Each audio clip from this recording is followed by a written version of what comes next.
Welcome to Down to Dunk. I'm your host, Andrew Schlecht. We're part of the Athletic Podcast Network. With me today is my good friend, Alex Speers. Alex, what's up? Good morning. Good morning. It's Wednesday.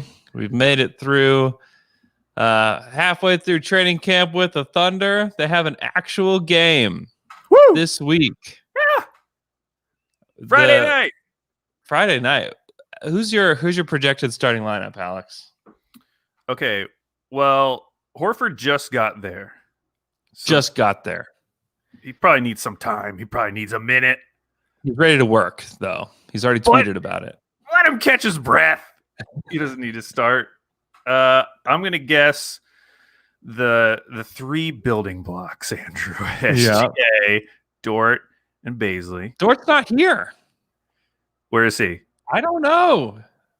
All right. Well, last picture that he posted on Instagram, he was in Canada. Oh, really? Yeah. Is he having trouble getting back? I don't know. I don't know what's going on with Dort.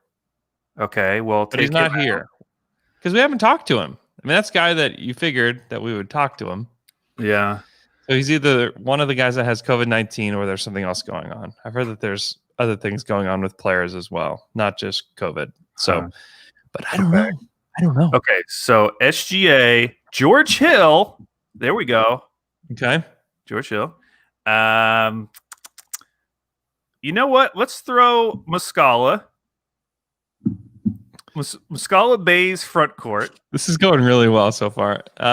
Good afternoon from Greece. Wow. And I can't think of another person that could play on the wing. Okay, let's just say, let's not talk about this preseason game. Let's talk if everybody's here, everybody's healthy, everybody's ready to go. Who's your starting lineup? SGA, Dort, Bays, Horford, and James Harden. We're trading for James Harden. That's funny. George Hill. George Hill, yeah. That makes the most basketball sense. It makes the most basketball sense. I hope I'm wrong.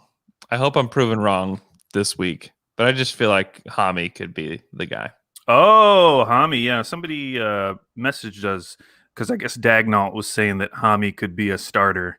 Yeah.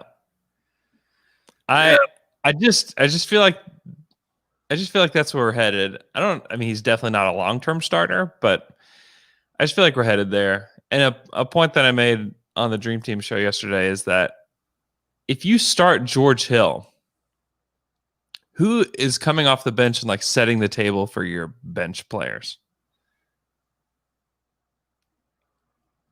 Yeah, that one. Alex is just shaking his head. That's like, to me, that's another reason to start Ty Jerome. Yeah, I mean you get somebody that hasn't played more than like 30 games in an NBA season before. I mean, this team is going to be rough anyways, but you just wonder if for guys like Ty Jerome and Poku that you'd rather have somebody out there that can help set the offense. And you know this as well as anybody. The Sixers, one of their biggest problems is that they never had a good point guard. Like just never. When they brought on Ish Smith, it changed everything for them. Like Ish Smith, he was changed everything for them. And that's a problem.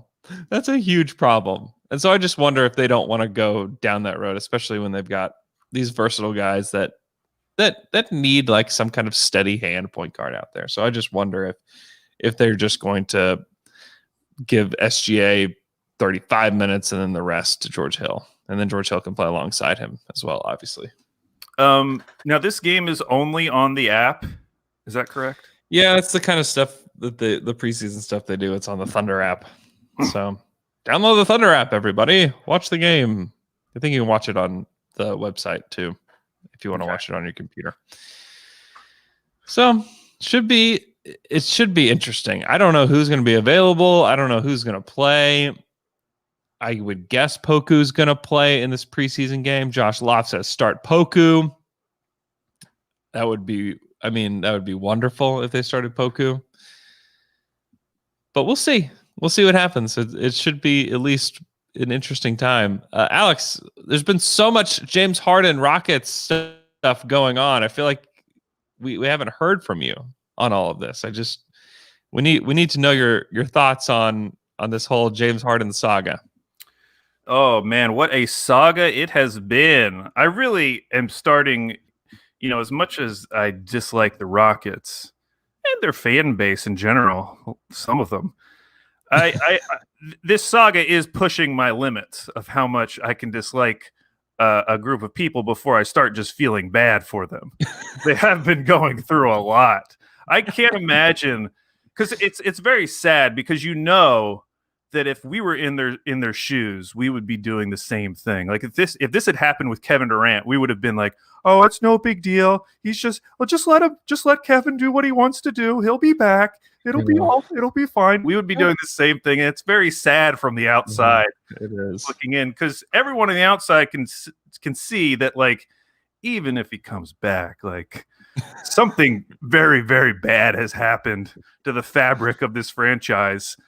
And the future is not going to be good regardless. I mean, maybe you get a few months out of James Harden, best case scenario. But I think we can all see where this is headed.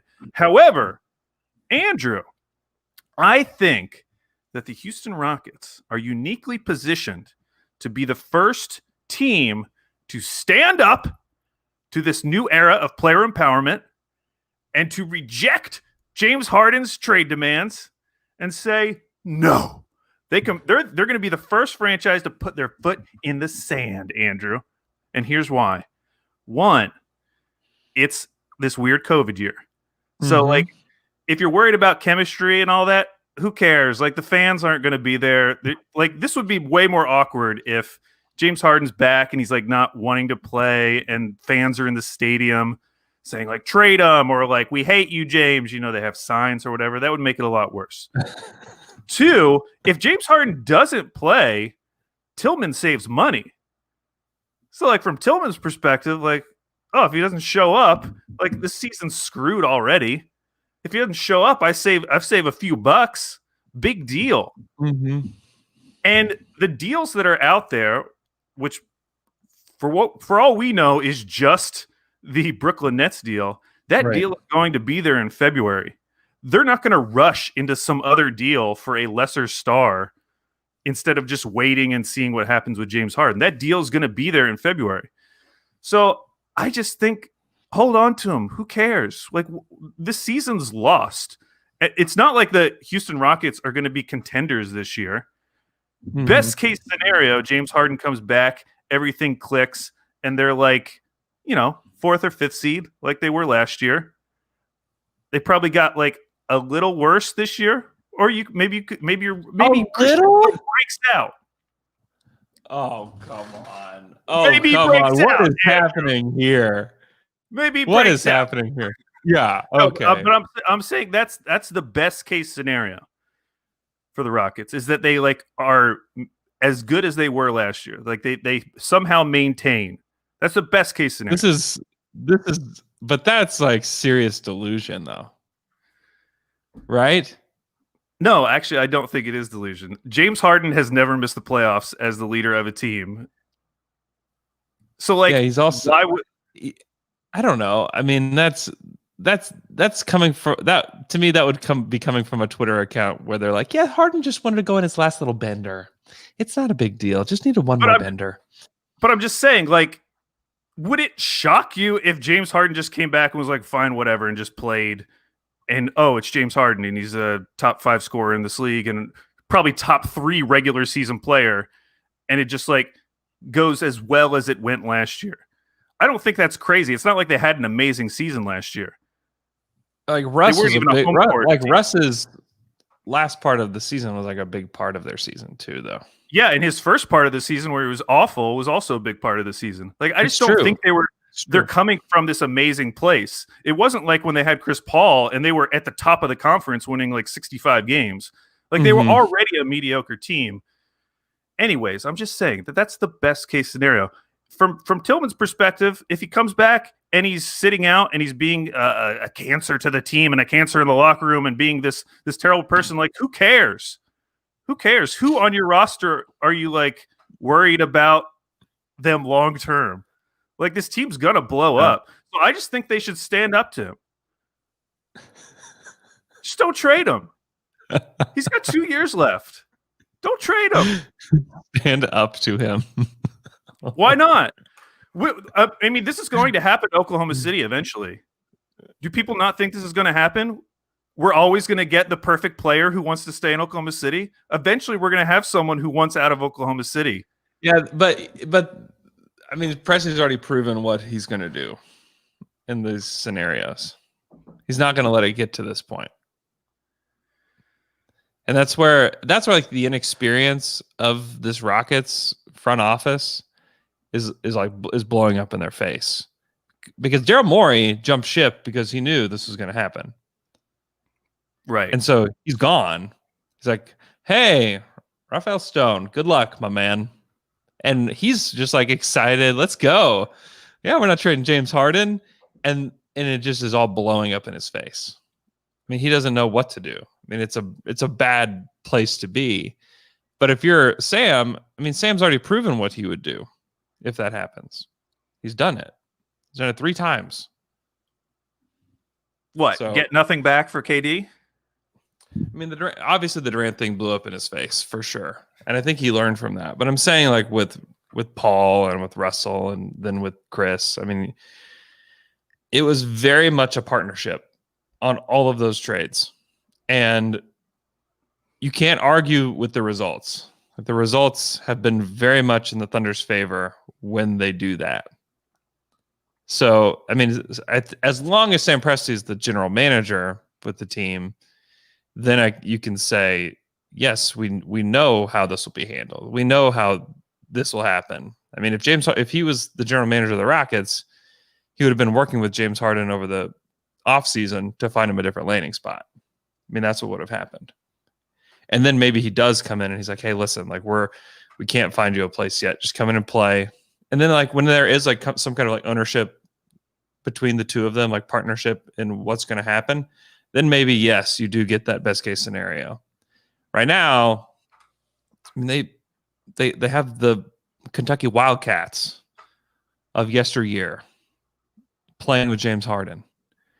I mean, it's just it's a very, very sad supporting cast now. Like, it's very sad. I mean, we're counting on a rejuvenated John Wall at this point.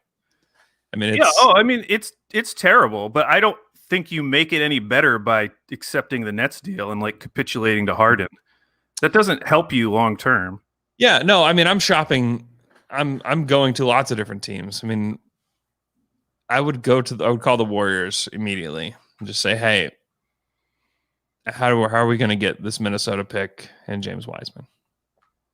And you guys can go be an actual title contender for the next 3 or 4 years. You could actually do that." Man, that especially if they sign Steph to an extension, their payroll like next year, it's already out of control. But I mean, they've said they would do it, and if they win another title, then it's probably worth it. See, the reason I don't like that deal is because it cost a pick to get rid of Andrew Wiggins at a point. Mm-hmm. And I just feel like suddenly, I mean, he only played like a handful of games for the Warriors last year. It's not like everyone was like, "Oh, wow, it's totally new Andrew Wiggins." Like, it's still Andrew Wiggins. Yeah. Like, maybe he looks better in that Golden State system just because they're like a more professional organization. But regardless, he's not a positive asset. He's not even a neutral asset. He's a negative asset. And so even if he was not in the trade, like the Minnesota pick and James Wiseman, sure, that's pretty good.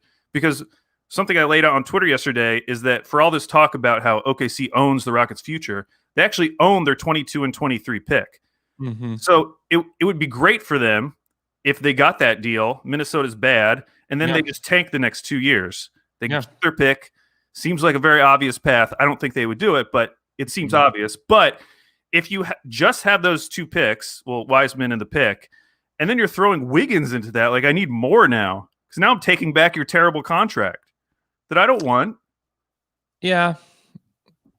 I mean, I don't think the Rockets are going to get a great deal for James Harden. But if that's the case, then don't trade him. We just went through a summer where Drew Holiday got 3 first-round picks and 2 pick swaps. Yeah. They found a desperate team. The Bucks are desperate. The Bucks were absolutely desperate to get him. And there's not any desperate teams that would want a top 5 player. Like, I just don't think you can do it. You can't sell your fan base on a poo-poo platter coming back for your franchise guy. Like, you just can't do it. I know. If I'm the Rockets, I mean, do you trust the ownership group of the Rockets and Rafael Stone to make a great deal? I mean, I understand what you're saying, but I do trust Tillman to be petty. Yeah, which could be so horrible for them. It could be, or it could just be him saying, like, screw it, I'm just not trading the guy.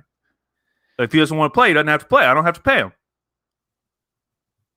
Yeah, I mean, I don't know that we'll get to that point, but I think that for sure he may say, hey, let's figure out a way to win now. We got John Wall. We've got DeMarcus Cousins. Let's add pieces to this. Let's show him that we don't need him. You know, like that feels like a more likely conversation that's being had. And Rafael Stone is just crying. I don't know. I don't think he's going to get traded before the season. I wouldn't be surprised if he was. Oh, I wouldn't be surprised, but I don't think it makes any sense for them to trade him right now, based on what we know. If that report the other day that Woj came out with, it was like, because James Harden has already stepped back from the line.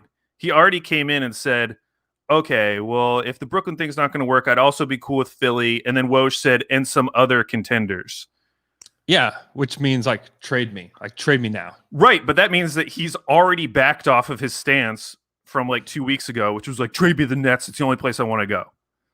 Yeah, because he just has to. If he really wants to be traded, he has to. He has to, but that's also why you wait. That's why you don't give in and do a stupid deal with the Nets. To me, I see it as get me gone as fast as you can. Now, yeah, the Nets would be great, but now I'm just all right, anywhere else, just get me gone. I don't want to play here. I don't want to play with these guys. Right, but that's great. As long as he's willing to accept more teams, because someone Hoops Talk 69 brought up Harden to the Hawks. Mm-hmm. We're talking about the Hawks making these upgrades and maybe being a pseudo playoff team. Once you go actually get someone good like James Harden, who knows how that backcourt would work? I don't think it would, but that would be the type of move where I'd actually be oh, you guys actually got something that has significantly changed your franchise. They have to score 160 points a game to win, which they could. They're allowed to do.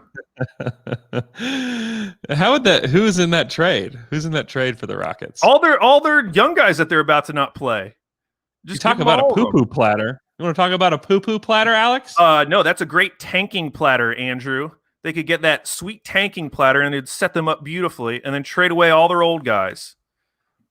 Hey, by the way, would you tank? They're not. Let's just be clear. They're not going to tank. Why not? They should. I'm not saying that they shouldn't. I'm saying they probably won't. No, but why won't they? I think tanking starts with the ownership understanding what it is and saying it's okay. If they tank, it would be for maybe 1 or 2 years, and then he would say, screw this. Get me out of this. Go get me. Trade for Serge Ibaka like Orlando did. It's such a deal though for Tillman. Tanking saves you so much money.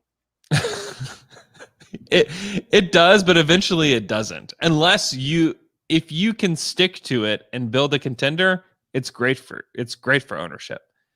But if you're going to do what they probably will do is, okay, I understand the plan. Let's do it. 2 years of it being completely miserable. And you say, we can't do this anymore. Go get me some players, which I just don't think that Tillman Fertitta has the vision or the stomach for it. All right. So you were looking at the Atlanta Hawks roster. James Harden to the Harden. Hawks. What a weird thing. Can either of those guys be traded, Gallo or Bone Dong, or do they have to like wait? You have to wait. Okay. Tony Snell. There's some money. Oh, do they even need money? How? I guess they did sign a bunch of new players, so they don't have unlimited. Yeah, they don't have cap space. Oh, that's actually really hard to do, then, isn't it? Without giving up Capella. You send Capella back to the Rockets. I mean, okay. So let's just say theoretically, like which young guys, like Cam Reddish, John Collins, Kevin Huerter. Yeah, but you need the bigger priced ones. Like eventually you can trade Gallinari and Bogdanovich. Yeah. Oh, poor Gallo. That'd be a sad trade. It would be sad. But eventually you could do it. You would do that for James Harden. DeAndre Hunter in it, fine. I'm not trading a Kongwu if I'm the Hawks. I'm just not doing that. Yeah.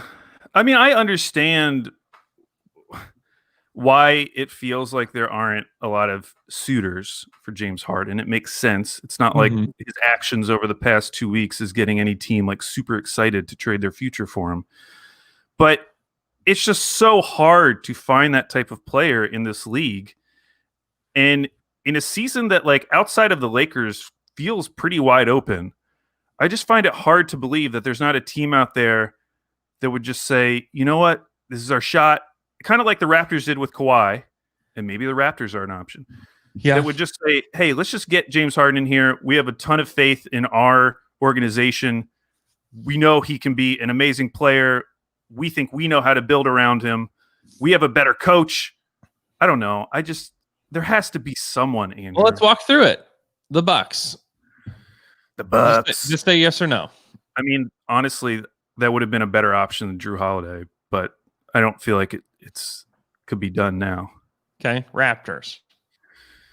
Yeah, I mean, the Raptors would be. Where are the Raptors going? I mean, yeah, you could do it, but what do you do? Like, what's the trade? It would probably have to be a picks heavy trade because I don't think it makes any sense to give up Pascal Siakam in a deal like that. They've got control of all their picks. How do you get there money wise? Freed. I mean, Fred, Norm Powell, Chris Boucher. That probably gets you there, and then picks. Lowry and Harden would be a pretty fun backcourt. Yeah, Lowry, Harden, Siakam is actually pretty nice. I just don't know if like that's not. If you're the Rockets, I mean that's gross. Celtics. I mean, I think they would, but I don't think there's a deal that makes sense because they're not giving up any other young guys, and there's no point in trading for Kemba Walker. Yeah, Pacers. How do you get there for the Pacers? What if you can get out of the Oladipo deal? You sell Tillman on that. Hey. You're getting an all-star back. Technically true. Former all-star. There's just nothing attractive on this roster. We could do the reverse Harden trade. We could send back Jeremy Lamb in the deal. Could you sell Tillman on TJ Warren's bubble game? The Heat is one that people talk about a lot as being a viable team, which would require some alterations to their picks, just so that they could trade picks. Right. Seems like a long shot. It does. I don't know. What if Giannis signs in like the next week? Yeah. And right off the bat, we know now that like the Mavs, Heat, all these teams that were saving 21 cap space for Giannis specifically, all of a sudden smoke. I feel like that opens up the trade market a little bit, even if it only ends up being one of those teams. Yeah, probably so. And then any of these other East teams, we talked about the Hawks. I mean, I don't know if he would accept a Knicks going to the Knicks because it's definitely not a contender, but it is like a big market. Yeah. He could be the star of New York, which would be fun. Yeah, that is. You're going to talk about a poo-poo platter, man.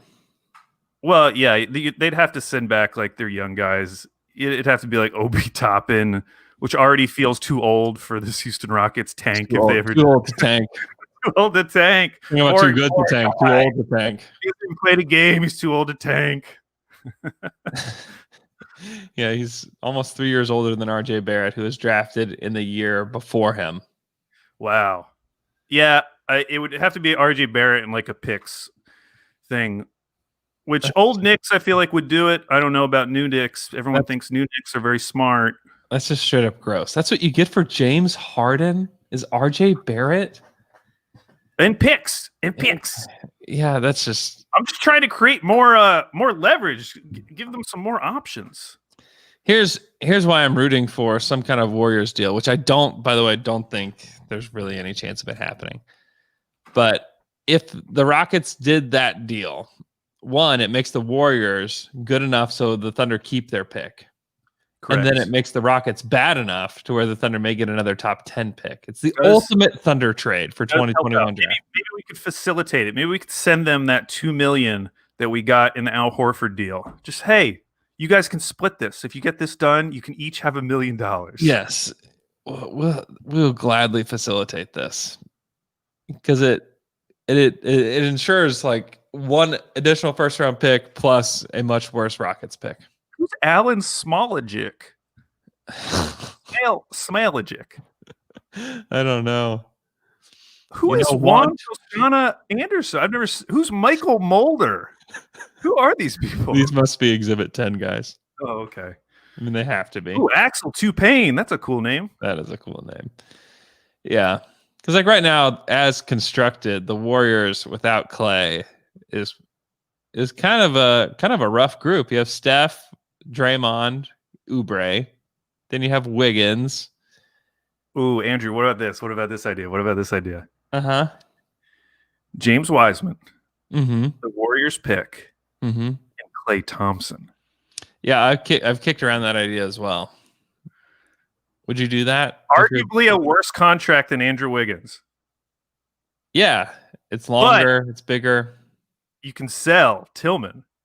You can sell Klay Thompson. You get Clay. Giving you Klay Thompson. I don't even know why we're doing this. We shouldn't be giving away Klay. And you can probably to like sweeten the deal for to convince the Warriors like, hey, you should do this. Like you can find a way to give them PJ Tucker too, right? Yeah, because it wouldn't matter at that point. Nothing matters. Nothing matters. Yeah, I like that idea because it gives, and the Warriors are probably more thinking like, I'd rather keep Wiseman and that pick and then have like a bridge to the future type of thing. Right. But if you want to go win a title in Chase Center in the next 3 years, if you bring on PJ Tucker, who like he and Draymond, like that's like the toughest, smallest front court ever, right? Yeah. I don't know. I mean, that to me is a pretty interesting deal for both sides. The other team that you didn't bring up that I saw a couple of people mention would be the Pelicans. Yeah, I hear that. You could definitely construct a deal because they have a ton of different contracts. They have young players. They have obviously like a Thunder level of picks. Mm-hmm. And the Pelicans could potentially be a very good team with James Harden on it. Mm-hmm. Yeah, they could. I don't know if I'm the Pelicans, if I want Zion learning from James Harden, number one, just like off the court theatrics type of stuff. And then two, he's like, what is he, 10 years older, 11 years older than Zion Williamson? I mean, it fit right in with how they've traditionally built around their superstars. They always seem to rush it and add a bunch of old guys.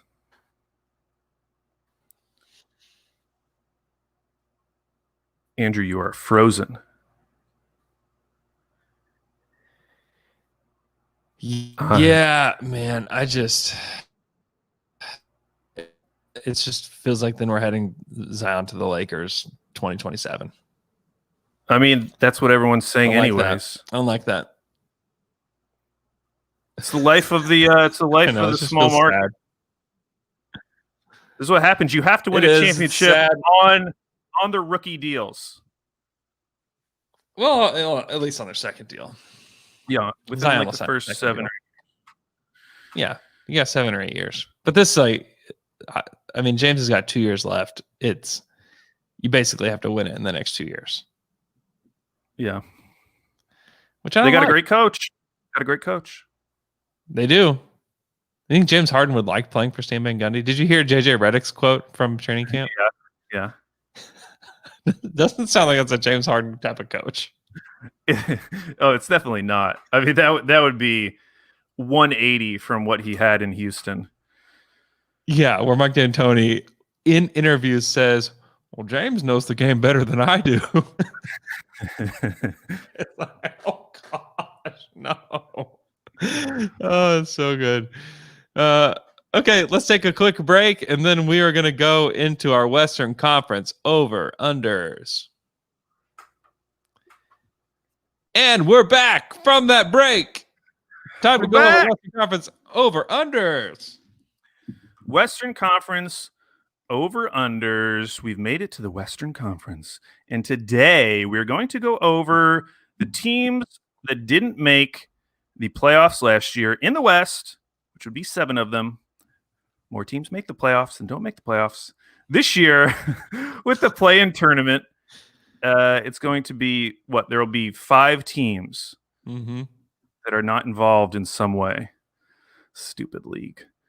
Okay, so one thing I was thinking about before we get started, the impact of the play-in tournament on tanking. Because it's going to be harder and harder for teams, or I should say it's going to be easier and easier for teams to tell themselves, hey, we're only a few games out of this play-in tournament. We really believe in our team, like a team like the Timberwolves, for instance. Yeah. Let's say they have like a D'Lo injury earlier in the season, and they're like treading water with Rubio, but they're waiting for D'Lo to get back, and they're questioning, like, should we just tank for this? Or actually, it wouldn't make sense for them anyways. But another team, because they don't have their pick. But another team, like if you're within a few games of that 10th spot, and you can get into the play-in tournament, and you believe in your team going into the season, I just feel like it's actually a good way to ward off tanking. Yeah, by the league. I agree, and it's also nice to have, if you are trying to tank, and nice to have a guy like George Hill who makes a reasonable salary that you can deal close to the deadline, and probably maybe even get a first-round pick from somebody that's like, yeah, we're gonna get in the 9th spot, and we believe that George Hill can get us into the actual playoffs. So, I think we're gonna have a ton of differences in opinion this week. I'm just letting you know early. Okay. So we're going to start with the Golden State Warriors, the worst team in the league, the dregs of the league. Yeah, they were disgusting. They only won 15 games last year, equivalent to winning 19 games. Terrible. That's process Sixers level. This year, they're over-under 38.5, which is equivalent to 44 wins. So they're expected to win 35 more games. No, 25 more games. Their key losses, Kai Bowman. And I added Klay Thompson in there because he's gone. And key additions, James Wiseman, Kelly Oubre, Brad Wanamaker, Kent Bazemore, and Nico Mannion. Andrew, none, one, or both. Who of these Warriors will be a 20-point scorer this year? Kelly Oubre, Andrew Wiggins. I think Wiggins will. Oh, now both of them scored just under 20 points last year. Well, like Wiggins was 19 points and Kelly Oubre was 18 points. They're going to need them, though, because there's not a lot of scoring on this Warriors team. Definitely. And I have decided that I am going to go under on the Warriors. And it pains me to do it, Andrew. Because I really genuinely do like Steph. And for a long time, I feel like Steph has been underrated. And so I'm torn because this is the ultimate season for Steph to prove, like, hey, I'm a top 5 player in this league. Yeah. Watch me take this roster to like the 5th seed or whatever. But I just look at the rest of this roster and I just it's better than last year. Last year was really terrible, even when healthy.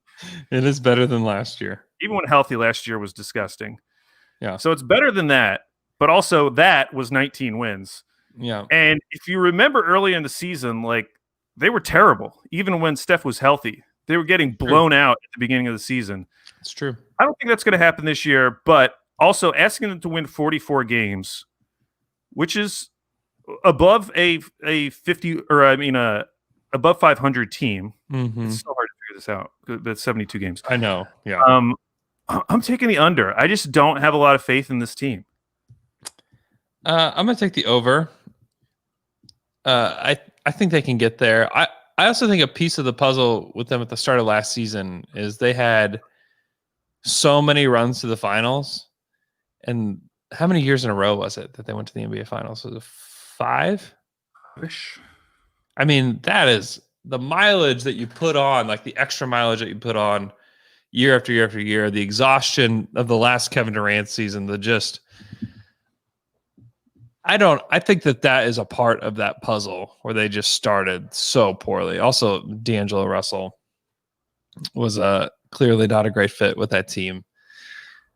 So I think you have similar to like LeBron, who's like felt like he sat out a year before he came back and won the title. I feel like it's similar for Draymond Green and Steph Curry, who have had a ton of time off, who have gotten a chance to kind of get rejuvenated, come back. Before the Oubre deal, I would definitely been under.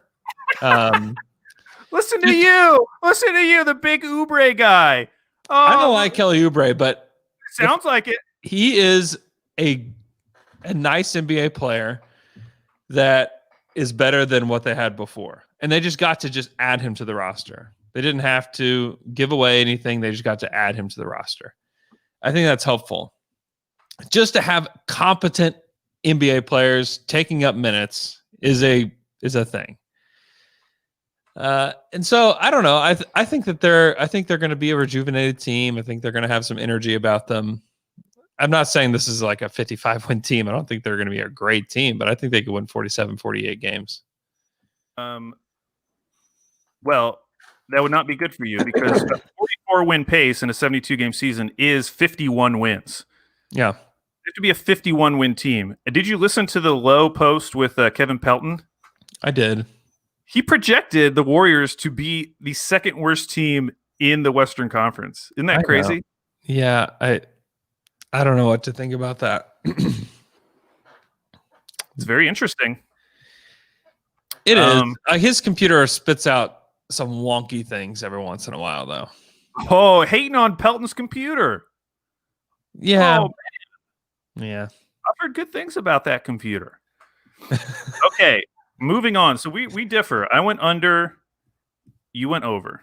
Yes. Next is the Minnesota Timberwolves. Last year, they won 19 games, equivalent to winning 24 games. This year, their over-under is 29.5, which is equivalent to winning 34 games.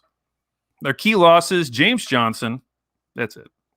Key additions, Ricky Rubio, Ed Davis, Anthony Edwards, Rondé Hollis-Jefferson. Andrew, Deborah Bucket's trivia question for you. Of the top 15 in minutes played last year for the Timberwolves, how many of those guys are currently on the Wolves roster?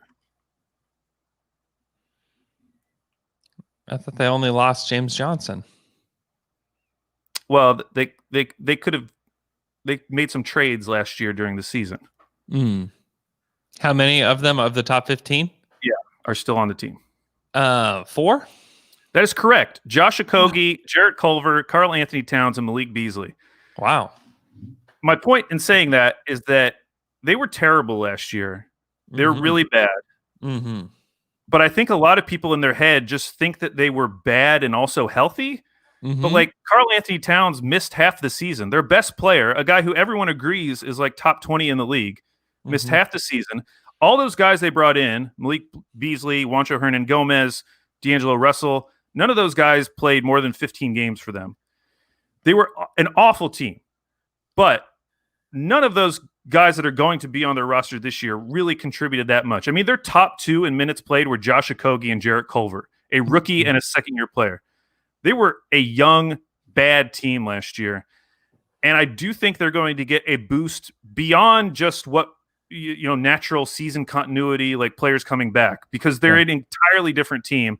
And what I liked about what they did this summer, even though I didn't love it in terms of like actually building for contention, is that they did bring in some NBA rotation players: Ricky Rubio, Ed Davis, Rondae Hollis-Jefferson. That's 3 more NBA rotation players than frankly they had at most points of the season last year. Yeah. I do not like the Anthony Edwards pick. I still do not like Anthony Edwards. He scares me. He seems like... Who'd you take that wouldn't scare you? None of them. None of them. They all would have scared me in this scenario. Okay, I agree. Like there wouldn't have been... I mean, none of them. Yeah. There's not a player in that draft who I would have said, for a team that's trying to make the playoffs, you go grab this guy. It's the worst year to have the number 1 pick. Because it's either Wiseman, who doesn't really fit what they want to do with Karl-Anthony Towns, or it's these 2 players who I think could have, like, both of them have some of the most inefficient rookie seasons that we've seen. Yeah, very possible. Anthony Edwards and LaMelo. But all that is to say that I'm actually going to go over on the Timberwolves. Okay, I like it. I'm believing in the Wolves a little bit, a tiny bit.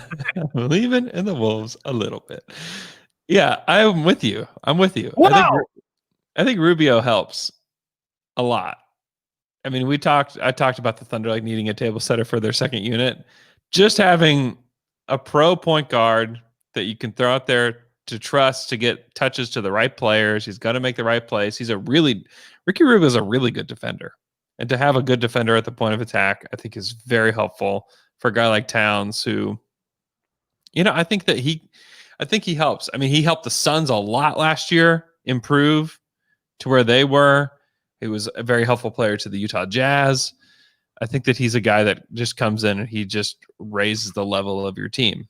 Now, he's not he doesn't raise it enough to where he's like this great player, but I think that he's just a really good guy to have in the locker room. He's got a sunshiny face. And I think he's going to help them on the court. Ed Davis, like perpetually overrated. Ed Davis is fine. It's like whatever. But yeah, I think that Towns has something to prove this year, definitely. Because right now he's kind of the forgotten star of the NBA. Oh yeah, people don't realize how good he is, and I think that he's got something to prove. And same for D'Angelo Russell. I think they both have something to prove. And so I would say the over. I think, and also, if you're somebody that doesn't like the Warriors and doesn't like the light year stuff, like us, you hope that the Wolves get them like the 14th pick in the draft instead of like the 5th. And did that factor into my decision to go over? Maybe. Absolutely. This is what I'm rooting for. This may not even be what I believe, but it's definitely what I'm rooting for. But I think they could. Listen, I don't really think they're going to make the playoffs, but I definitely think they could get to the 10th spot. Yeah. I think that's a realistic goal for them this season. They've got talent. They also could be terrible. Okay, next team. Yeah, they could be with the Thunder. That's very possible. New Orleans Pelicans. Now, this is a fun one, Andrew. Yeah, this is a wacky record last year. They won 30 games, equivalent to win 34 games. This year, over-under is 35.5, equivalent to winning 41 games. So they're projected basically to be a 500 team. Mm-hmm. Key losses: Drew Holiday, Derek Favors, Jahlil Okafor, Etuan Moore. Key additions: Steven Adams, Eric Bledsoe, Kira Lewis Jr. Mm-hmm. Deborah Bucket's trivia question real quick for you. How many games did the Pelicans win in Zion's 24 games? He played 24 games. 14? They won 11. They were 11 and 13. Oh. That's just to kind of set the stage. But then I also have a game for you. Okay. Mm-hmm. This is called Fun with Per 36. We're going to be comparing Drew Holiday and Eric Bledsoe. Okay. Because Eric Bledsoe was on a team with the Bucks where he played 27 minutes a night. Whereas Drew was playing a lot more minutes. So I think it's more fair to compare Per 36. I'm going to give you a stat category. You're going to tell me whether Drew or Bledsoe was ranked higher. Very simple. Okay? Who's better? Points per game. I feel like this is is it Bledsoe? Bledsoe. 3-point percentage. It's not Bledsoe, is it? It is not. It is Drew Holiday. Drew. Okay. Rebounds per game. Drew. Bledsoe. Assists per game. God. Drew. Bledsoe. Oh gosh. Free throws per game. Drew. Bledsoe. Free throw percentage. Bledsoe. Bledsoe. PER. Bledsoe. Bledsoe. My point is losing Drew Holiday really that big of a deal? Wow. At least for the regular season. Wow. Because everyone has, and rightfully so, has kind of poo-pooed Eric Bledsoe over these last couple of years, but it's all been because of his play in the playoffs. Everyone agrees that like Eric Bledsoe is still like a very functional NBA player. And as we've just seen with per 36, like he's still putting up equivalent numbers of what Drew Holiday was doing. Uh-huh. So I just don't think the drop-off from Drew Holiday to Eric Bledsoe in the regular season for the Pelicans is going to be that significant. It's not like Drew was some table setter, like floor manager, like point god, like a CP3. That's not his game either. It's not Drew. It's not Eric Bledsoe. I almost call him Drew Bledsoe. It's not Eric Bledsoe's game either. So, Andrew, I'm going over. Wow. I'll put my chips in the Pelicans basket because I do think getting Steven Adams is an upgrade from what they had last year, which would have been some combination of Derek Favors and the rookie that they have, which they still have. Mm-hmm. What's his name? Jackson Hayes. Yeah. I really like Stan Van Gundy. And I think based on what we saw in the bubble from Alvin Gentry, Stan Van Gundy is a significant coaching upgrade. Mm-hmm. For everything that went wrong in Detroit, I think you can chalk up some of that to the fact that he had taken over that like Tom Thibodeau in Minnesota role where he was everything in that organization. Mm-hmm. But if you go back to when he was in Orlando, he was consensus top 5 coach in the league. And I think he kind of like dug his own hole by taking that president position with Detroit because it kind of like it significantly reduced the way people talked about him around the league. But I think now he's going back. He's got a good GM. He's got a good organization around him. Mm-hmm. I think he's going to go back to being a really good coach. The problem I see with their team is that they do not have a lot of shooting, like at all. Right. JJ Redick. They got Brandon Ingram. Mm-hmm. And after that point, you're going to Lonzo, which let's hope it keeps up. But you know that's asking a lot of Lonzo Ball. It is. Yeah. But I still really like their lineup, and I just don't think the loss of Drew Holiday is going to be that significant. You are such a hater.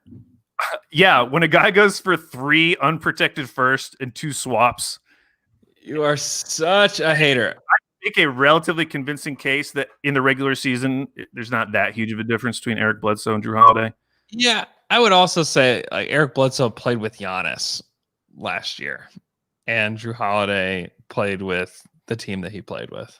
You remember when Drew Holiday played with like one of the best players in the league, Anthony Davis, and they never did anything except for that one playoff series against the Blazers?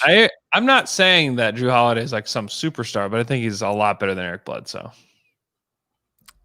I don't think he's significantly better. I think that was one of the worst trades ever. Now that I think more about it, I do. Wow, the worst trades ever. Wow, history of the league. Time will tell. Time will tell.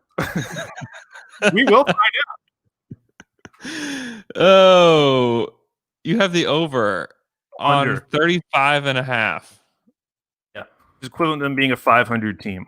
Yeah, it's tough. It's not a great number. I don't feel good. I wish it was like equivalent to them winning like 38 games. Sure. I like absolutely hate the fit of Zion, Steven Adams, Eric Bledsoe. I think that is like, actively bad. Build an epic wall. You can build a wall, but can you score points? I mean, that is rough. That's very rough. Like Brandon Ingram's going to have to replicate what he did. He's got his max deal. Like what do we expect from him this year? I don't know. I'm not a huge fan. Like Kira Lewis is fine. Like he's really fast. He's really fast. He's blazing fast. But I don't know I don't know what he does on the court for them this year. I think Drew Holiday's I think it's a huge downgrade from Bledsoe to Holiday, and then I just don't like the fit of Adams next to Zion. So I'll go slightly under. Slightly under. Oh, somebody said AD and Holiday didn't have much of a team around them either.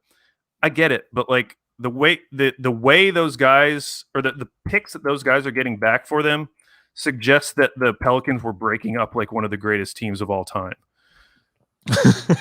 It was not a great. It was not a good era. It was not a good era in New Orleans. No, I agree. I agree with that. It wasn't the best. The team was very, very, very poorly managed, though, as well. Okay, moving on. Talking about poorly managed, the Sacramento Kings. 31 games last year, equivalent to winning 35 games. This year, their over-under is 28.5. It actually went down, so they're projected to win 33 games, the equivalent of 33 games. Their key losses: Bogdanovich, Kent Bazemore, Alex Len, Harry Giles. Key additions: Tyrese Halliburton, Frank Kaminsky, Hassan Whiteside, Glenn Robinson III. Deborah Bucket's trivia question. Andrew, how many players in NBA history have ever hit more threes in a season than Buddy Hield? 1. That is incorrect. It's actually 3. Can you name who they are? Steph Curry, Klay Thompson, James Harden. You got 2 of the 3, Steph Curry and James Harden. Klay Thompson has never hit more threes in a season than Buddy Hield. Wow. That is crazy. The third guy? Bradley Beal? Way off P. Way off P, baby. Pretty cool, huh? Wow, that is pretty cool. Oh, man. So the Kings are the perfect example of a team that if they get into the season and it's not looking right, they probably should tank. But because of the play-in tournament, they're going to be able to sell themselves up until March that they can get up to that 10th spot. Why I'm taking the over for the Kings. They're like the perfect example of that kind of team. Yeah. Yeah, I actually agree. I think that you get a happy Buddy Hield. I think that De'Aaron Fox is very good. I liked the fit of Tyrese Halliburton. I think he contributes this year. Don't know why you have to do the most Kings thing in the whole world and sign Hassan Whiteside, but he's at least competent at times. Is he the starting center for them? I think it's going to be Rashawn Holmes. I hope it is. I hope it is. If it is, I think that's good for them. Yeah, I would go slightly over as well. I think they're definitely going to take themselves out of one of the best drafts in a long time. Sure. I mean, it's their history. If you go back and look at the last decade of where the Kings ended up in the draft, I think they moved up once, which was the Marvin Bagley draft. But otherwise, they've always consistently been like in the 5 to 8 range. Like Tyreek Evans, that was the 5th pick. So many of their picks, though, have been like DeMarcus Cousins was the 5th pick. It's very rare for them to like truly tank and get into one of those best spots. Because they're when we talk about tanking versus just being bad, the Kings are like the best example of like even worse than just being bad. It's like just being mediocre enough. Yeah. And I think I was looking back, they've never lost, at least in the last decade, like since they've been I was gonna say since they've been tanking, but since they've been terrible, they've actually never lost less than 29 games. It's something like that, or it's only happened once. Yeah, which I believe another reason why I feel why I feel better about them. Okay, let's move on to the Spurs though. The Spurs are a really interesting one. I mean, not really. For all the jokes we made about the Spurs being boring back in like the early 2000s, like they're proving it now. They're like, you thought that was boring. Check this out. Their record last year was 32 wins, equivalent to winning 37 games. Their over-under is 29.5, so they're actually projected to win 3 less games than last year, about 34 wins in an 82-game season. Their key losses: Bryn Forbes, Marco Bellinelli.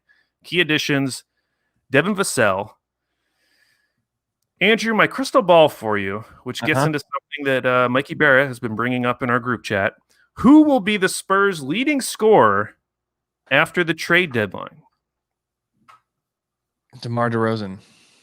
Okay, which means that you do not believe that they're going to be trading DeMar DeRozan on his expiring. Mm-mm. And possibly not LaMarcus Aldridge either, because this is what Mikey Berra in the Down to Dunk group chat has been very scared of the Spurs as a stealth tank candidate.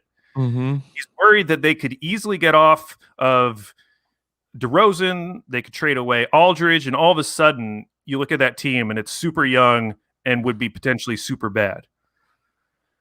I agree that if that happened, they would be significantly worse, but we have seen no indication from the Spurs in this post-Kawhi era that they are willing to truly bottom out. Yeah, without a doubt. The only time that they've bottomed out is when their superstar got hurt 20-something years ago. So. And the fact that they made the trade that they did for Kawhi, that they traded him for someone like DeMar DeRozan and Jakob Poeltl, like, I just don't think they have it in them. Yeah, I don't think they do either. Man, has there been anything more boring than the Jakob Poeltl contract extension? I mean, that's like the most boring thing to ever happen in the history of the NBA, maybe. It's amazing because I feel like there are maybe 3 young guys on the Raptors that I'd probably prefer at this point over Jakob Poeltl, especially in terms of like wanting to give them money. Without a doubt. That trade, I said the Drew Holiday trade was the worst trade ever. That Spurs one is up there. That's bad. I mean, can you imagine if that's what the kind of deal that the Rockets get for James Harden? Oh, they could do the deal. They could trade him to the Spurs. Yeah. Trade him for DeMar DeRozan. DeRozan, Poeltl? Yeah. Do it. I'm sure the Spurs would actually love to do that deal. Probably. Oh, that would be a scary team. Okay, so all that said, the Spurs factor very scary.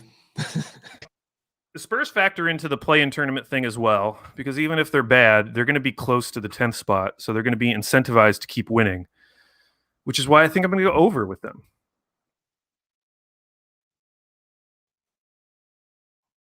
Andrew has frozen. He's coming back.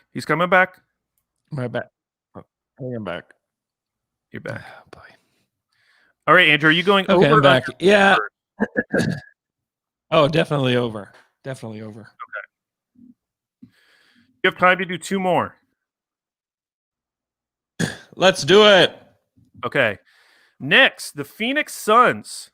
Record last year, 34-39, equivalent to winning 38 games. This year, they're projected to win the equivalent of 44 games, 38.5. Their key losses, Aaron Baines and Ricky Rubio and Kelly Oubre.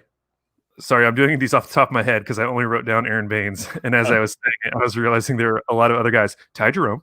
Key additions, Chris Paul. LeCue. Oh, that's true. Jalen LeCue. Key additions, Chris Paul, Jay Crowder, Etuan Moore, Langston Galloway, Abdul Nader, and Jalen Smith, their rookie. Mm-hmm. Deborah Bucket's trivia question for you, Andrew. There are 5 major counting stat categories: points, rebounds, assists, steals, and blocks. Which category did the Suns rank number 1 in last year? Number 1 in the league. One of those 5.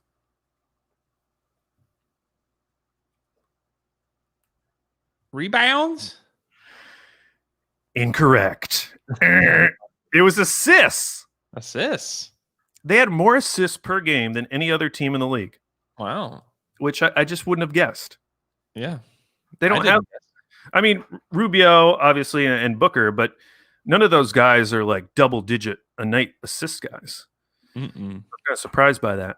Okay, the Phoenix Suns, we've talked about them ad nauseum. They were 8-0 in the bubble. Okay? Yeah. Now, if you're going to make the case for them, it's very easy. It's that Chris Paul is going to come in and do OKC version 2. He's going to do a number on them, and they're going to get significantly better. Also, arguably their second best player last year, DeAndre Ayton, is going to play more than whatever he played, which was like 25 games. He missed a significant chunk of the season. Mm-hmm. You're assuming a year of that. You bring in someone like Jay Crowder, who we saw in the bubble was the best three-point shooter in the league in the bubble. Mm-hmm. Played a very key role on a team that made the finals. He's a legit NBA rotation player. Mm-hmm. Even guys like Etuan Moore and Langston Galloway, two more just NBA rotation players. And don't forget Dooley. Don't forget Dooley. Don't forget him. You can shoot. Yeah. So as much as I wanted to go under just because I feel like people have been hyping up the Suns a little too much, when I look at them compared to a team like the Rockets, for instance, it's hard not to think that it is just set up. It is more likely that the Suns are going to win more games than the Rockets. Yeah. And so I think I'm going to go over on the Suns. Yeah, give me the over. Easy over. Way over. Lock it in. Hold on. Slow your roll. Lock it over. in. How many games do you think they're going to win? Lock it in, baby. I think they'll win 43 games. Oh, okay. Sorry, I thought you were going off of their 82 game. I was like, well, they got to win 44, Andrew. You're saying 43 games over, like in a 72 game season. Yeah. Lock it in. Wow. Lock it in. Now going back over, I've gone over on a lot of these, which I think you can make the case as we talked about with the play-in tournament. But it's likely that one of these teams is going to suffer an injury. Mm-hmm. Maybe that could be the team that's already suffering injuries. Our last team of the day, the Memphis Grizzlies, they won 34 games last year, equivalent to 38 wins. This year, their over-under is 30.5. In an 82-game season, that's only 35 wins. Oh, this team that everyone was excited about. Now they're projected to win 3 less games? Is this easy money? Key losses, Josh Jackson. That's it. Key additions, Xavier Tillman, Desmond Bane. Now, something to be aware of with the Grizzlies is that Jaren Jackson Jr. and Justice Winslow are not going to be starting with the team. They're still coming back from injuries, which seems significant. Yeah. That Jaren Jackson, who's at least their second best player, you could argue that maybe in the future he's their best player. Yeah, he is not going to be on the court at the beginning of the season in a shortened season, by the way. Yeah, and the guy that they traded, that they cashed in their chips for with the Iguodala contract, Justice Winslow, that they gave up stuff for, he's not going to be starting either. I think this is a classic. We saw this with the Kings a couple of years ago. Well, it was last year. When 2 years ago, the Kings all of a sudden had this feel-good story. De'Aaron Fox, breakout season. Buddy Hield, breakout season. Harrison Barnes, still Harrison Barnes. They almost make the playoffs. Not really, but they got closer than they had gotten before. And then the next year they come back and they kind of have a sophomore slump.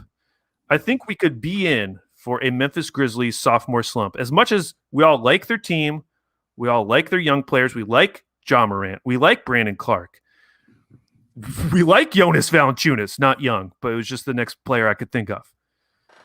We like Dylan Brooks, even though you look at his stats and you're like, he seems kind of inefficient. Mm-hmm. Either way, as much as I like those guys, they're still very young, and with the injuries and the shortened season and the potential for a sophomore slump, I'm going under with the Memphis Grizzlies. Yeah, 100% agree with all the things that you said about the Grizzlies. Wow. I think they're due for a sophomore slump. I like their draft. They drafted some tough guys, Xavier Tillman and Desmond Bane. I like that, but yeah, they're younger. They're gonna have a set of, totally agree. No need to repeat everything you said. Very good. So looking over the 7 teams we just went over, the only points of disagreement to review, the New Orleans Pelicans, I went over, you went under, and the Golden State Warriors, I went under, you went over. Which, honestly, the Warriors thing is probably just you're being optimistic that we're going to keep that pick. And I hated that trade, and I'm excited to bring it up again when we don't get their pick. I also like believing that Steph Curry is one of the best players to ever play the game too. Man, I do too, but I'm just getting bad vibes, and I have to go with my gut. But I'm open to it. It would be awesome if the Warriors were like a solid 50-win team again, just like automatic, which they should be with Steph Curry. Steph Curry's as good as we all say. They should be an automatic 50-win team every single year. In the same way that like James Harden led teams are pretty consistently winning right around 50 games, except for last year. Mm-hmm. He should get them there. Mm-hmm. It's a big referendum season. It is. It's a big one. And Steph's about to get paid like $50 million per year. Yup. So if he's not that player, bad news. Bad news Bears. Yeah, definitely. Yeah, all right, Andrew. Final predictions for the Friday night opener preseason game. Hey, why? Actually, I'm on ESPN right now. It doesn't even list the Thunder playing on Friday. It has them playing on Saturday. They're playing the 12th. Oh, that's Saturday. Yeah. Saturday. Okay, they play at San Antonio. Very exciting. Who you got? I'll take the Spurs. In a close battle, though, right? Woo! Spurs, because I believe in the Spurs to be able to get to 95 points. And you don't think we will? Who will be the second leading scorer in the preseason game? Al Horford. Bays? Yeah, I'm going Bays. Did you know that Bays has been getting some in the fantasy circles? He's been getting some buzz as like a sleeper. That is interesting. I mean, here's the thing with the Thunder: somebody has to score, and I think the reason why fantasy players like him is because he does do some of those other things. He does have the potential to get a block a game. You know? Yeah. He's a decent passer. Maybe he gets 2 assists per game. That's very possible. He's going to be a decent rebounder. Yeah, I mean, he's a good rebounder. Like a 14-7, 2 assists, a steal, and a block. Is that out of the realm of possibility? It's not out of the realm. It's a little high, but it's not out of the realm of possibility. We're stealing, Andrew. We're getting excited about our guys. Yeah. I think it's possible. Coach Degnall yesterday said that they're going to be giving him some ball handling responsibilities. So that'll be fun. Yeah. Until it's not. Yeah, I think if you're hopeful for the future of the guys that are on this team, I think that you hope that it's Bays. That's the second leading scorer. Yes. But I think it's very possible that it's either George Hill or Al Horford, though. Well, Al Horford's ready to get to work. I genuinely am excited to see Al Horford flourish on a terrible team because he's so much better than what he showed last year. Yeah, definitely. Plug for the NBA Daily Ding. If you don't listen to that, go download it. I did a podcast with Rich Hoffman of the Sixers, and we talked about this very topic. That I truly believe that this is going to be another one of those. Oh my gosh, look what the Thunder have done with Al Horford, and then they flip him next offseason for somebody like a young player or for a first round pick. And you're like, how did the Thunder do this? You know, it's just like, well, they just got him out of the worst situation he could have possibly been in and then just let him shoot shots. Okay, Andrew, real quick trade idea. Okay. Thought of it. Houston Rockets. They start the season. He's buying in, he's playing. Okay, so now they're looking to, is there any other thing we could do to upgrade our team? They trade us Eric Gordon and his terrible contract. We give them back Al Horford. They only have to remove the protections for one of the picks or pick swaps. Yeah, 21 pick swap. Would you do it? Yeah, 100%. But which would you prioritize of all the picks and pick swaps? Oh, I would probably prioritize something further down the road. 24 or something? Probably. Yeah. I mean, I would probably say, 2024 first round pick, just take away the protections. Love it. Will be cool. What a deal. Yeah. Horford, Wood, front court. It's gonna be killer. I do hate that Eric Gordon contract, though. It's really bad. It hasn't even started. Yeah, we haven't even. It hasn't even begun. I don't know. I may need to be further incentivized. Like, no joke. So Horford has 3 more years, including this year, and the last year is only $14 million or whatever guaranteed. Yeah, remove the protections on the 21 and the 24. Okay. All right. I'll call it in. I'll DM Red 94, and then he'll message Patrick Fertitta. Ben DeBose will be in there in some form or fashion, obviously. Yeah, I mean, I think they're going to be able to get something tangible for Al Horford eventually, which will be another great thing for the Thunder and their quest to rebuild. Will we have an emergency pod for a James Harden trade before the season? I'm going to say yes. Will that be your Christmas gift? That'd be a great Christmas gift, wouldn't it? Yeah, that'd be I wanted to go to the Sixers. The Sixers is also a good scenario for the Thunder too, in some ways, because that Sixers pick that they have in 2025, if they trade for James Harden, in 2025, James Harden might not be in the NBA. Yeah. And the Sixers might be super terrible. And the Thunder should be good by then. And then if you get a good Sixers pick in 2025, you just get to add a lottery pick to your good team. Yeah. Also a very good scenario for the Thunder. It's funny, the Thunder have set themselves up. Their assets are so spread out throughout the league that you can like come up with good scenarios for the Thunder in a Sixers Rockets deal. Let's go. Let's do it. I think it's funny. But yeah, preseason Saturday, not Friday, as previously reported on this pod. But it should be. It'll be exciting, honestly, to see these guys on the court. It'll be exciting to see what Shea looks like as the primary ball handler, because the Thunder have put themselves in such a situation that there is really only one primary ball handler on the team, period. I mean, it's Shea, and that's it. And they're giving a ton of responsibility for him. And to his credit, so far, at least through talking to the media, he's talked to us twice. He seems very ready for the opportunity. We'll see how he steps up, but he seems to be ready. So I'm excited to see what he can do this year. Thanks for listening to our podcast. You can follow Alex on Twitter at AlBabyCakes. You can follow me on Twitter at Andrew K. Schlecht. Hope you guys have a great Wednesday. We'll talk to you guys again on Friday morning.